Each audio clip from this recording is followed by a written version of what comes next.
Please be seated.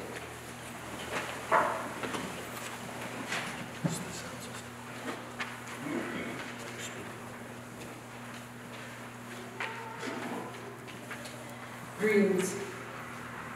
They whisper to us hope for what is to come. They come to us in times when we need them most, especially when we are in between a rock and a hard place.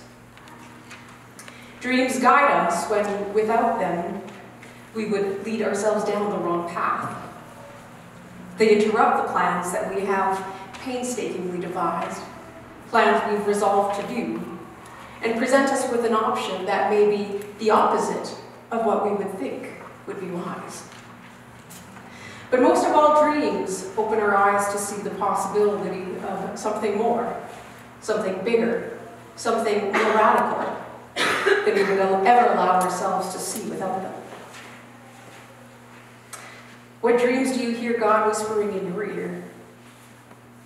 What radical dreams wake you up from your sleepy slumber and leave you wondering, could this ever be true to me? God's dreams for us are so much more than we dare to let ourselves imagine.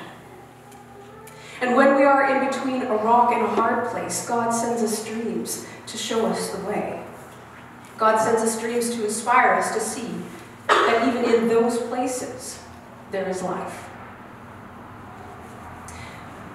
Take Joseph, for example. Joseph's story is quite extraordinary, and one that we often do not ponder upon. Here is this man discovers that his fiancée Mary is pregnant, and the kid is most definitely not his. Everyone would ridicule him for this, thinking that his betrothed had an interlude with another. Nothing could bring him more shame. And because he feels disrespected, he does not want to be with her. Fair enough. But we hear that Joseph is a really good man, despite all of this. Such a good man that he wants to keep his plans to split from Mary totally private. Joseph could publicly broadcast Mary's pregnancy from another, and he could proclaim the scandal to anyone who had ears to hear. And itchy ears are always ready to hear a tasty morsel of gossip. But instead of shaming her publicly, instead of getting even, instead of getting her into trouble, and most likely getting her stoned to death, Joseph, the good guy, is going to quietly let her go and go on his way. Joseph has his own good plans of what to do when he is stuck in between a rock and a hard place. That is, until he dreams. Until an angel of God whispers into his ears and shares it with him the truth and helps him to see something more, something bigger, how something impossible is actually possible. That no one but God made this child start growing within Mary's womb. That it was actually God who made this scandal happen in the first place. But not only that, God wants Joseph to be involved and invested in this scandal. God wants Joseph to be the father of someone else's child. The father of a child who is going to change the entire world. This is a big responsibility. God wants Joseph to understand that this child is actually God being with us and God saving us. And to be invited into this scandalous plan is a great gift of grace. Because scandals are not so scandalous for our God. I know, it's true. But God's call for Joseph as father and spouse isn't going to be easy. It's going to require that he steps up. God wants Joseph to protect Mary from the harm that would come her way without his love and support. God wants Joseph to protect Jesus from the harm that could come his way without his love and support. As a stepfather, Joseph has one of the most important and understated roles in Jesus' journey. God's plan could not have happened without him.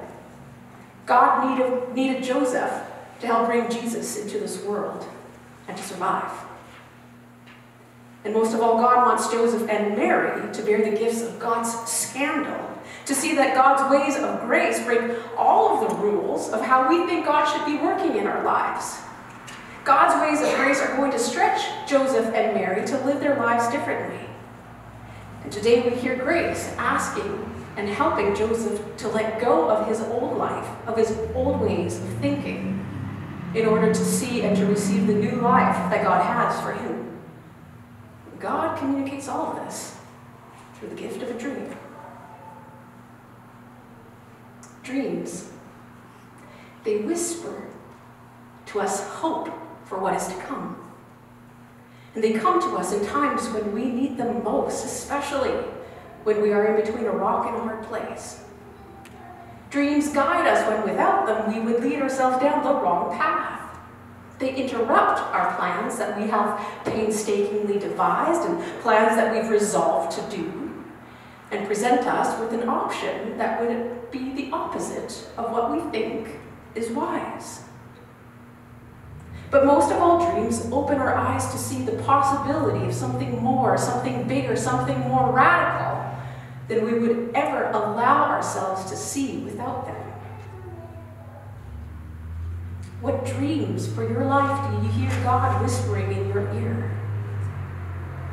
What radical dreams wake you up from your sleepy slumber and leave you wondering, could this ever truly be?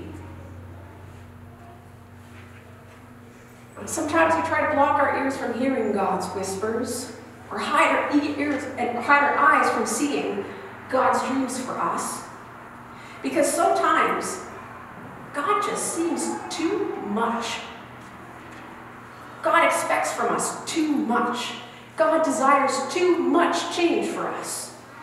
Because God's gifts of grace transform us and change our lives from the inside out. They disrupt everything. They change us, but do we really want them? Do we really want the gifts of grace that come to us when we're stuck in between a rock and a hard place? Do we really want to let go of our own plans that we have so cleverly devised?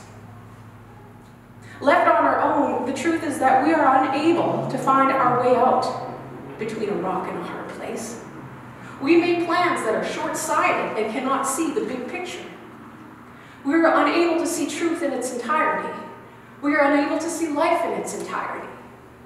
And so grace sends us dreams that call us to live in our entirety, to live in the fullness that is truly here for us to live, because we wouldn't be able to do so without them.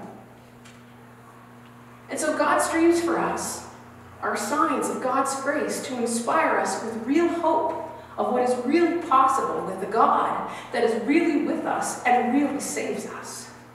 They are sent to tell us, do not be afraid. Do not be afraid. I've got great plans for you. Why else would God give us dreams? God's dreams are here to stop us from believing lies about who God is, about who we are, and about what our lives are all about.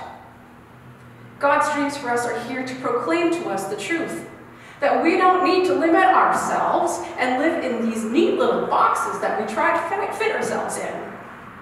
We are never meant to fit into a pre-made human box. The only box that we could ever fit in is the one that God is constantly shaping and reshaping for us. The box that we could ever fit in is the one without walls that is full of grace. So why are we so darn content with the limits that we try to place on ourselves and on others, and even on God? Why is it so hard for us to let go of our own resolved plans? Because we're too afraid to see the life that comes to us when God is truly with us, when God is truly saving us to live. Too afraid to believe in great dreams that God's angels and God's messengers send to us. Too afraid to trust that the scandals of grace are enough for us, and they're exactly what we need. But despite our fears, God's dreams of grace will continue to come. God's radical dreams for us will continue to be whispered into our ears. And they will continue to wake us up from our sleepy slumber and come to us in times when we need them most. Even if we are too afraid, God's scandalous streams of grace will continue to guide us and open our eyes to see the possibility of something more and something bigger and something more radical than we would ever allow ourselves to see without them. What dreams for your life do you hear God whispering in your ear? And what radical dreams wake you up from your sleepy slumber and leave you wondering, could this ever be? Could this ever truly be?